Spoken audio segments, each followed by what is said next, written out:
Quand on regarde sur toute ma carrière, les statistiques parlent pour moi et les gens aiment beaucoup les statistiques au final. Donc les hommes mentent mais pas les chiffres. Donc à ce niveau-là, en termes de dribble, le meilleur dribbleur c'est moi.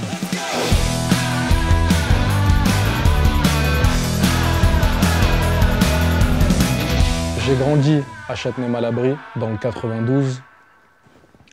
J'ai un grand frère et une petite sœur. Je suis issu d'une famille modeste. Ma mère travaille dans l'enseignement, elle est directrice d'école, et mon père travaille à la fac. On a toujours habité dans des coins assez chauds.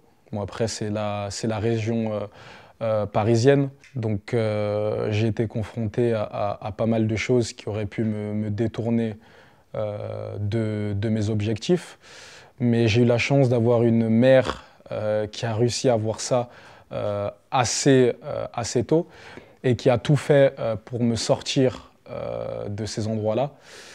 Et je me suis retrouvé dans une école de Petit-Bourges où j'étais la seule personne de couleur. Donc j'étais confronté à du racisme pur et dur.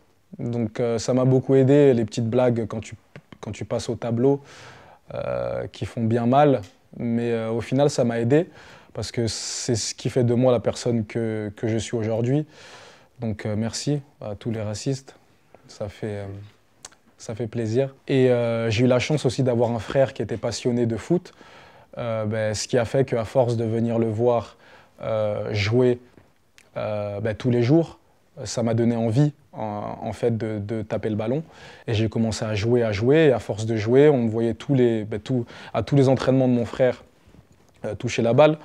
Et à un moment donné, on m'a dit, mais je commence à entendre, mais il est bon ton frère, etc. Et c'est comme ça que tout a commencé. Au final, je suis arrivé à Boulogne-Billancourt dans une équipe qui était au top. On avait pas mal d'individualités très intéressantes. J'étais avec Jean-Kévin Augustin. Et après, il y a Marcus Thuram qui est arrivé plus tard.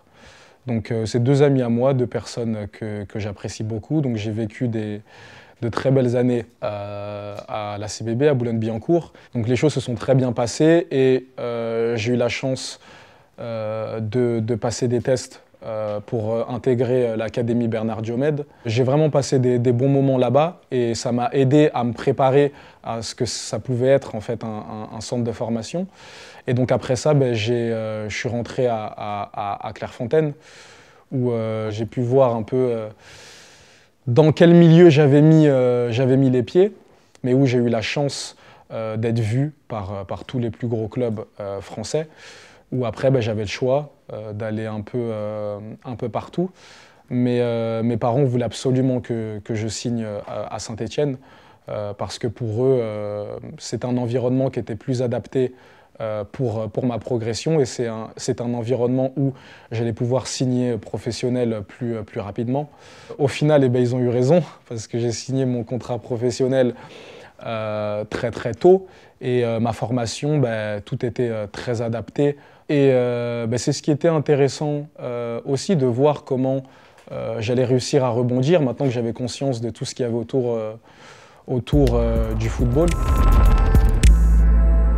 J'aurais bien aimé avoir une stabilité à Monaco parce que c'était un endroit où il y avait de très beaux joueurs, une très belle équipe, un très bel effectif. Donc j'aurais bien aimé pouvoir m'installer là-bas. Malheureusement, ils ne m'ont pas apporté cette stabilité, donc j'ai pas eu le choix de partir en Allemagne pour essayer d'avoir du temps de jeu. Tout ne s'est pas passé comme prévu, donc j'ai dû après partir à Bastia, où là j'ai pu me montrer aux yeux du grand public sur des rushs solitaires, ce qui a fait de moi ce joueur qui peut être des fois différent des autres, et comme on en parle souvent, ces dribbleurs-là, ces joueurs qui font lever des foules, il n'y en a pas énormément. Et je suis content d'avoir eu la chance d'intégrer un club comme Newcastle qui m'a permis d'être beaucoup plus stable et de commencer vraiment à créer ma vie et tous mes projets dans un endroit parce que oui, c'est pas top de tout le temps bouger, les déménagements, etc. C'est pas le top. Donc je suis content d'avoir eu cette opportunité de jouer dans le meilleur championnat au monde et maintenant de me retrouver dans le club le plus riche au monde et aussi d'évoluer, d'aller chercher la Ligue des Champions cette saison. Mon objectif ultime vraiment c'est de devenir la meilleure version de moi-même et de me retrouver à jouer au plus haut niveau, de jouer la Ligue des Champions tous les ans. C'est vraiment l'objectif et je pourrais vraiment me dire que j'aurais tout fait, tout surmonté et tout fait dans le milieu du football. Je vais parler du but que j'ai mis à Bastia, où je fais tout le terrain, là, un peu à la Maradona. Je pense que c'est un des plus beaux souvenirs de ma carrière, parce que j'étais vraiment dans le dur, vraiment. Et je me souviens qu'après ce but-là, c'est ce qui m'a ouvert les portes des grands clubs et aussi la porte de Nice. Donc oui, je vais dire que c'est mon plus beau souvenir, parce que l'émotion, le rush, le but, la sensation après avec les supporters qui étaient chauds aussi à Bastia, c'était vraiment pas mal. À Bastia, j'avais une petite voiture sans permis. On appelait ma petite voiture yaourt, un petit pot de yaourt ou canette. C'était aussi pareil à Saint-Étienne. Quand tu arrives au centre d'entraînement et que tu vois des Aubameyang avec une Lamborghini, une dernière Ferrari et que toi tu arrives dans une petite voiture qui fait du bruit, on s'est pas mal moqué de moi, donc ouais, c'est une bonne petite anecdote. C'était quand j'étais petit, j'avais un gros tournoi avec la CBB, Boulogne-Billancourt, et franchement, je sais pas ce que j'avais mangé, hein, mais j'avais vraiment mal au ventre. J'ai dû jouer avec cette douleur pendant tout le match, où on comprenait pas des fois quand j'accélérais, mais que je ralentissais un peu. Les gens n'arrivaient pas à comprendre. J'ai eu la chance de ne pas me faire dessus, heureusement, en plein tournoi, mais j'avais trop mal au ventre. Vous savez, les tournois à l'époque, tu prenais merguez, frites, ketchup, après tu retournais jouer. Donc c'était pas la bonne chose à faire et mon ventre il avait tourné. Donc si vous voyez des fois des joueurs qui accélèrent et qui ralentissent subitement ou qui font des pauses un peu à se mettre par terre, faut pas trop comprendre pourquoi. Ah, je pense que c'est Balotelli qui m'a fait rire. Il s'était embrouillé, il s'était chamaillé avec un joueur.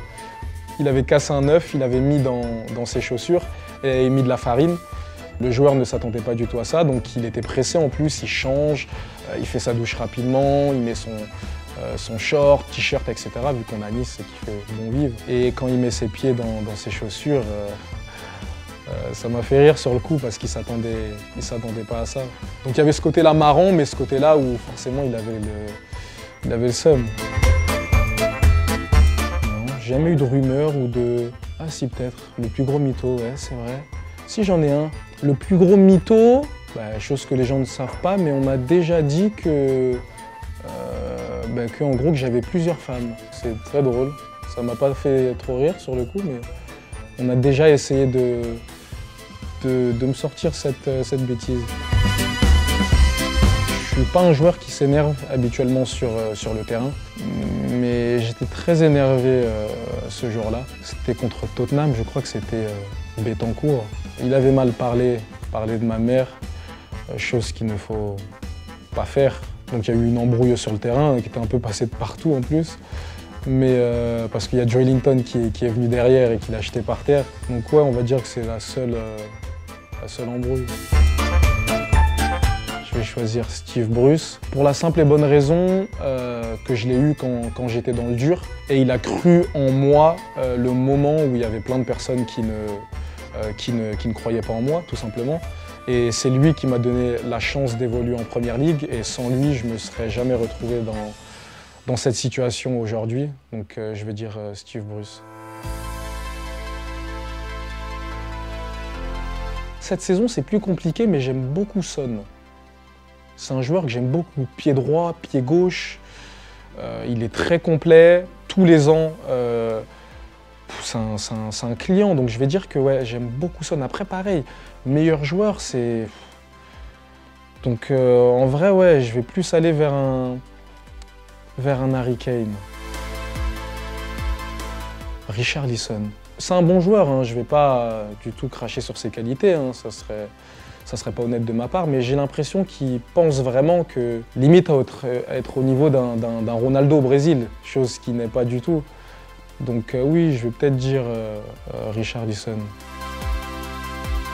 Ah, c'est très difficile parce qu'il n'y a pas énormément de choix. Avant, franchement, quand je regarde ce qu'il a fait Hazard en Première Ligue, c'est incroyable. Mais là, je vais dire Foden dans la technique, technique pure, si je peux dire ça comme ça, pur gaucher, très technique.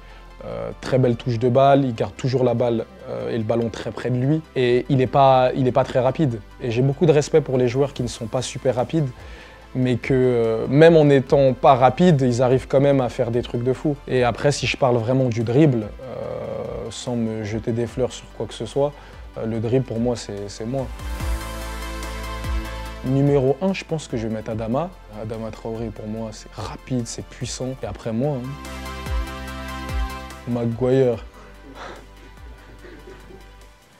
Ah, c'est pas bien. Franchement, c'est pas bien, mais... Ouais, je suis navré, mais oui, il est lent. Après, c'est pas sa qualité première. Il n'y a pas beaucoup de clowns, hein, mais... On va dire qu'il m'a fait rire quand même, Haaland. Il m'a fait rire. Ça a l'air d'être un... un bon petit couillon, lui. À l'heure actuelle, et vu ce qui s'est passé pendant sa carrière et ce qui se passe actuellement, je vais dire Joelinton.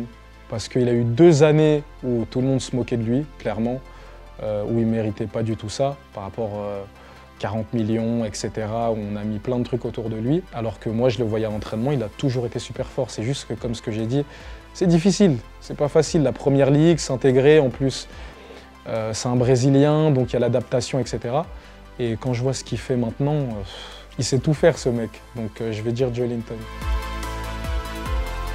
Schneider, ça aurait pu être un bon exemple, mais c'était après, parce que quand il est arrivé à Nice, c'était plus du tout le même joueur.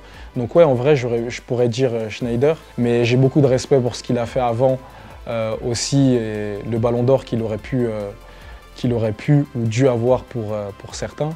Mais oui, c'est sûr, quand je suis arrivé à Nice, c'était pas du tout le même joueur.